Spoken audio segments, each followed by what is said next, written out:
E olha, eu quero falar de economia com vocês agora. Acompanhe aqui comigo os indicadores do mercado financeiro. A Bolsa de Valores de São Paulo fechou o pregão da terça-feira com uma alta bem pequena, de 0,23%. Aqui na tela você acompanha como ficaram as moedas, as principais. O dólar foi comercializado a R$ 5,13, o euro R$ 5,23. As cadernetas de poupança com vencimento hoje estão rendendo 0,70%. Olha, pela primeira vez em 2 anos, o Índice Nacional de Preços ao Consumidor Amplo, que a gente conhece como IPCA, teve uma queda. Esse dado ficou 0,68% menor do que em julho. Porém, quando a gente olha para o acumulado dos últimos 12 meses, a alta continua expressiva, em 10,07%, ou seja, aumentos consecutivos que somados chegam a esse patamar aí de 2 dígitos. Por outro lado, a gente também tem o endividamento das famílias. Uma pesquisa apontou que ele aumentou e isso pode afetar o reaquecimento da economia. Sobre isso, nós convidamos o economista Rodrigo Dias para conversar conosco aqui no Bom Dia. Rodrigo, bem-vindo. Bom dia para o senhor. Queria falar um pouco sobre o IPCA. Para as pessoas que nos acompanham, às vezes a gente repete muito esse índice aqui nas nossas reportagens, quando a gente fala de economia, e nem sempre todo mundo entende do que se trata. Na prática, é um indicador que fala sobre algo que nós sentimos no dia a dia, que é a elevação, a queda no preço daquilo que a gente consome com frequência. Bom dia para o senhor.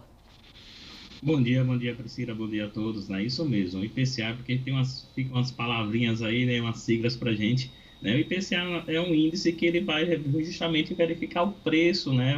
Como é que está a famosa inflação, né? Se os preços estão subindo, se estão descendo. E esse mês, realmente, agora em julho, houve uma deflação, né? O nome deflação quer dizer o quê? Houve um índice negativo.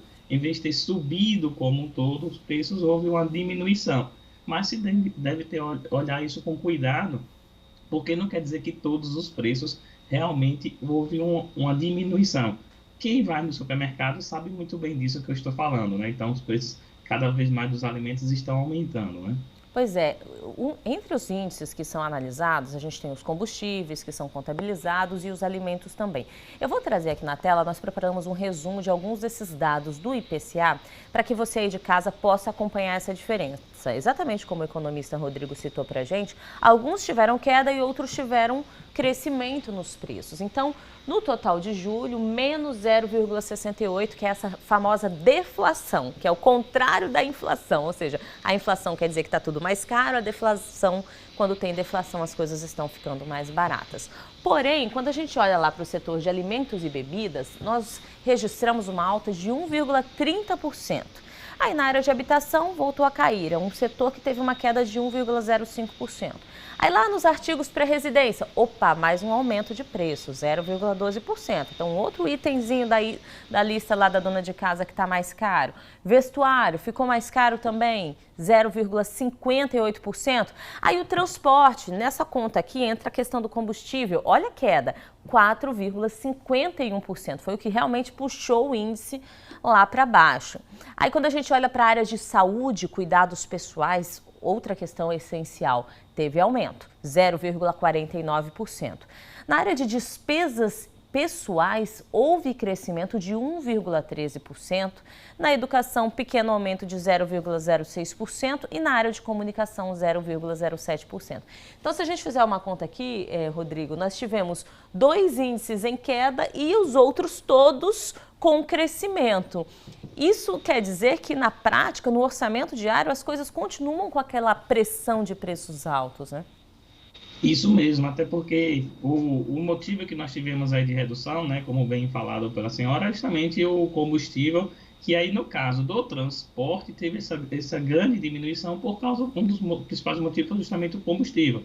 Já na habitação, o que fez com que diminuísse vem justamente o que é a energia elétrica, que nós tivemos, né, uma redução devido também ao ICMS na energia elétrica. Se você pegar a sua conta de casa, até vou dar uma dica aí, pega a sua conta este mês, vai perceber que o ICMS vai estar como 18%, e o do mês passado estava 25%. Então, houve uma diminuição desse imposto, então por isso esse índice. Mas, nos outros indicadores, ou seja, na alimentação, cada vez que a gente vai para o supermercado, a gente percebe que os preços estão aumentando.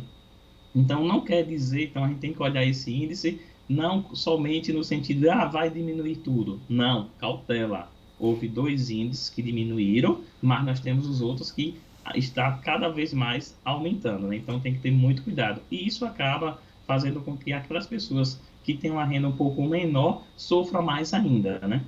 Quando a gente olha também para esse índice que diminuiu, então estamos falando de uma forma geral, 0,68%, se nós compararmos com os 10% de aumento no acumulado dos últimos 12 meses, a gente também tem uma sensação de que vai demorar um tempo, mesmo que essa deflação continue, para que a gente recupere tudo que foi gasto a mais nesses últimos meses de aumento, nesse ano tão difícil com preços lá em cima.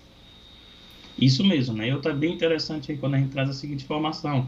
Lá em julho de 2021, o índice acumulado era 8,99. O índice acumulado agora está 10,07. Então, pode perceber que também nós não estamos, nem chegamos ainda àquele patamar lá de há um ano, né? Então, tem que ter cuidado, ou seja, é uma tendência, né? Então, são situações que tem que ter muito cuidado, por isso que muitas vezes o Copom, né, acaba aumentando aí a taxa Selic, que é um dos indicadores para poder tentar frear o preço do dia a dia, né? A gente mostrou aqui no Bom Dia recentemente que a taxa que estava em 13,25% saltou para 13,75%, os juros estão mais altos, como o professor disse, um mecanismo para tentar frear esses preços. O senhor falou dos preços dos alimentos, de fato a gente sente no dia a dia e os dados comprovam isso, que eles estão mais caros. Falando sobre isso, eu vou conversar agora ao vivo com o nosso repórter Anderson Barbosa, porque é o seguinte, o Anderson está em um desses locais onde esses alimentos são comercializados. Anderson, as pesquisas existem, as análises econômicas também, para que a gente entenda o que está acontecendo com a nossa economia, mas é na prática do dia a dia que isso pesa no bolso do consumidor. Conta pra gente como é que estão esses preços dos alimentos. Será que tem algum vilão nessa história? Priscila, inclusive, tem muita gente que está acompanhando o Bom Dia Sergipe e gosta daquela salada de frutas. Pois é, a salada de frutas está um pouquinho mais cara. Teve uma alta aí de 4,4% nas frutas, que isso, claro, acaba impactando no orçamento das famílias brasileiras e sergipanas em especial. Eu estou aqui na Central de Abastecimento de Aracaju, a Ceasa, e tem alguns produtos. Por exemplo, olha, o mamão. Muita gente gosta do mamão. Ele estava custando R$2 há 2 semanas e agora está simplesmente por R$4 o quilo, ou seja, 100% de aumento. Eu fiz essa pesquisa antes de entrar aqui no ar e também vi que o preço do, olha aqui, maracujá, o quilo também teve um aumento, estava custando R$5, hoje só vai levar o quilo por R$1 a mais, R$6. O outro também produto que teve um aumento foi, olha só, o melão. O melão custava também R$2 o quilo, segundo aqui o vendedor dessa banca, e está custando agora R$4, ou seja, está de fato pesando no orçamento e o consumidor acaba ficando sem saber o que fazer. Agora há pouco eu conversei com uma consumidora que estava aqui na Ceasa, ela informou o seguinte, estava revoltada, porque no mês passado ela conseguiu levar algumas coisinhas a mais, esse mês ela voltou para levar para casa os produtos e não conseguiu levar metade. Isso realmente acaba revoltando, deixando o consumidor um pouco chateado, né? Eu estou aqui com a Flávia, ela que é a Flávia Santana Rodrigues, supervisora técnica do Diese Sergipe e também é economista. Flávia, bom dia. Que explicação é que o consumidor pode ter sobre esses produtos, sobre essa alta? Bom dia. Bom dia, Anderson. O Diese realiza mensalmente a pesquisa da cesta básica de alimentos em Aracaju. No caso da cesta, no mês de julho, o custo médio da cesta ficou em R$ 542,50. Na variação em relação a junho, houve uma pequena queda de 1,35%, mas não foi suficiente para reduzir o custo da cesta no ano, que subiu 13,48%, tornando Aracaju como a terceira maior capital, com alta na cesta básica, entre as 17 capitais pesquisadas pelo Diese. No caso, também nos últimos 12 meses, houve uma alta em relação ao custo da cesta de 11,07%. A principal redução dos produtos que compõem a cesta básica de Aracaju foram do tomate e do óleo de soja. No caso do tomate, essa queda de mais de 19%, ela foi puxada por uma aceleração da maturação do legume. Isso fez com que o preço do tomate ele reduzisse nessa magnitude. Além disso, em relação ao óleo de soja, a gente teve uma queda da demanda internacional, do preço internacional dessa commodity, que é a soja, devido a uma menor demanda dos Estados Unidos e da China. Além disso, o preço do óleo de soja nos estabelecimentos já está muito elevado, o que inviabiliza o consumo das pessoas desse produto. Para que esse produto seja vendido, os estabelecimentos estão tendo que reduzir o preço do produto. E isso explica a queda aí de mais de 9%. No entanto, Anderson, a gente observa que alguns produtos seguem alta, e uma alta muito expressiva. Um deles é o leite, que é um produto essencial na alimentação do brasileiro. É absurdo o aumento do leite na longa vida. Mais de 32% de aumento. E como o leite ele é usado como um insumo para a formulação de outros derivados, como manteiga, iogurte, o queijo, todos esses produtos estão sendo afetados por esses problemas da cadeia produtiva do leite. No caso, o que está acontecendo é que a gente tem uma baixa oferta do produto, que está sendo muito disputado por essas empresas que produzem os derivados do leite e gera um efeito em cascata para todos esses outros derivados, explicando o preço da manteiga elevado. Flávia, no caso das frutas, a questão também da entre-safra, acaba também elevando esse preço dessas frutas? Sim, sim. A banana é uma dessas frutas que a gente observa alta no balanço da pesquisa e tem sim a ver com a entre-safra. Agora, nesse caso, na prática, a gente sabe que aumentou muita coisa, alguns produtos que você falou que o tomate teve uma queda, mas na prática, o que é que a dona de casa, o consumidor que está aí do outro lado acompanhando, o senhor lá no interior que está preparando também o café, o que é que ele pode fazer para sentir menos esse impacto? É substituir, é pesquisar, é pichinchar? Qual é a saída, Flávia? Existe? Então, você está correto. São ambas as coisas. Tanto pesquisar, quanto também substituir. Mas tem alimentos, na verdade, que são de difícil substituição na alimentação. Então, o que a gente observa é que há outros fatores que são de difícil administração do trabalhador, que é a queda da renda, que é um cenário de ausência de crescimento econômico, também de recessão do cenário internacional, que acaba nos dando elementos para estimar que a inflação dos alimentos vão persistir nos próximos meses.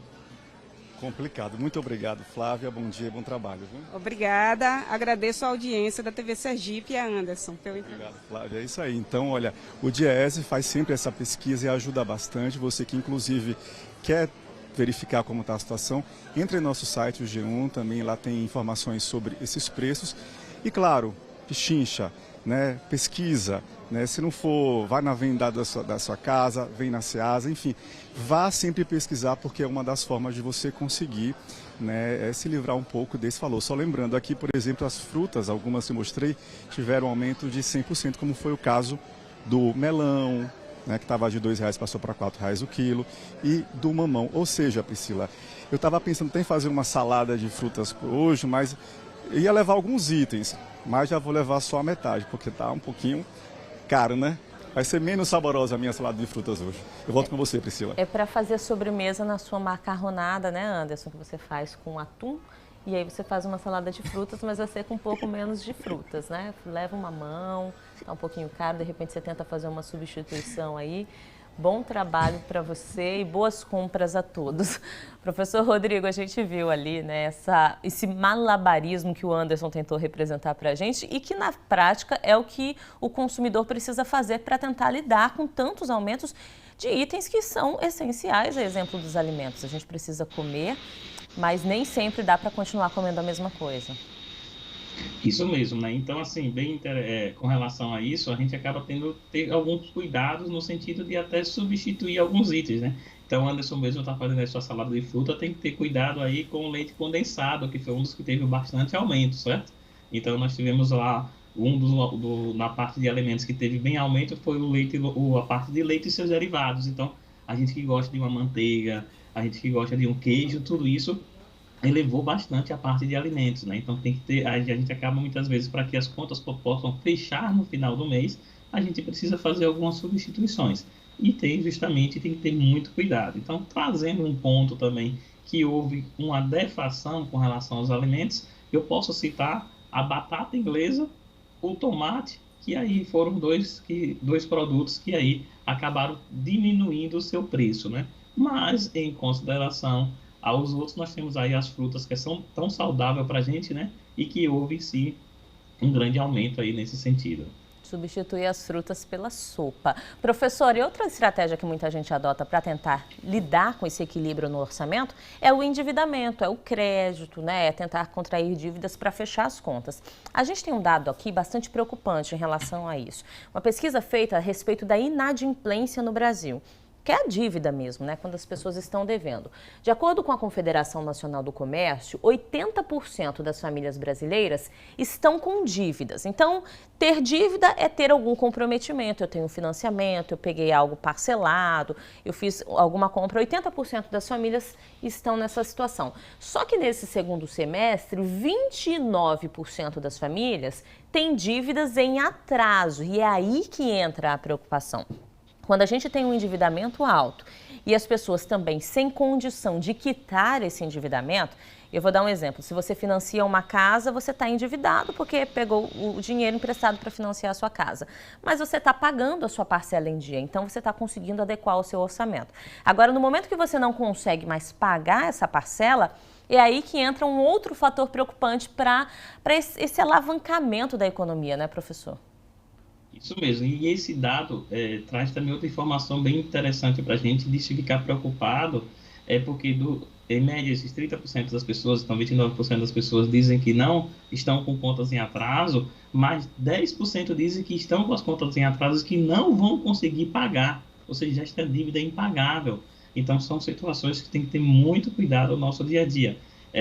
Que a gente vai acabar voltando àquela velha frase que, né, o pessoal dizia: devo, não nego, pago quando puder, né?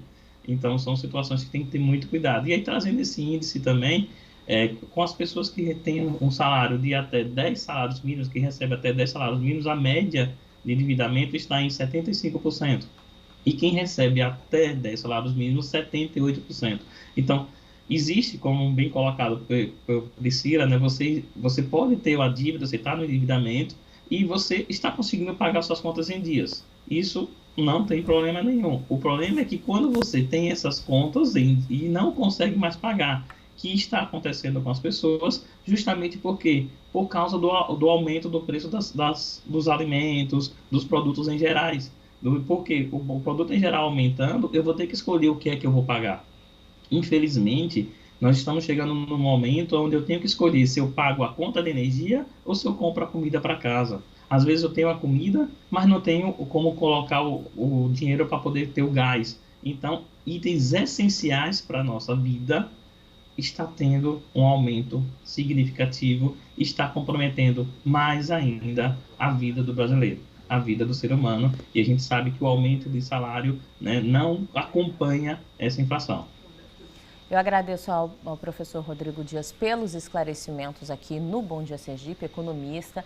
Se você ainda tem dúvidas sobre o seu orçamento doméstico, você pode mandar lá no nosso WhatsApp, que em outras oportunidades a gente vai responder aos seus questionamentos aqui. Professor, bom dia, obrigada pela participação. Bom dia, eu que agradeço.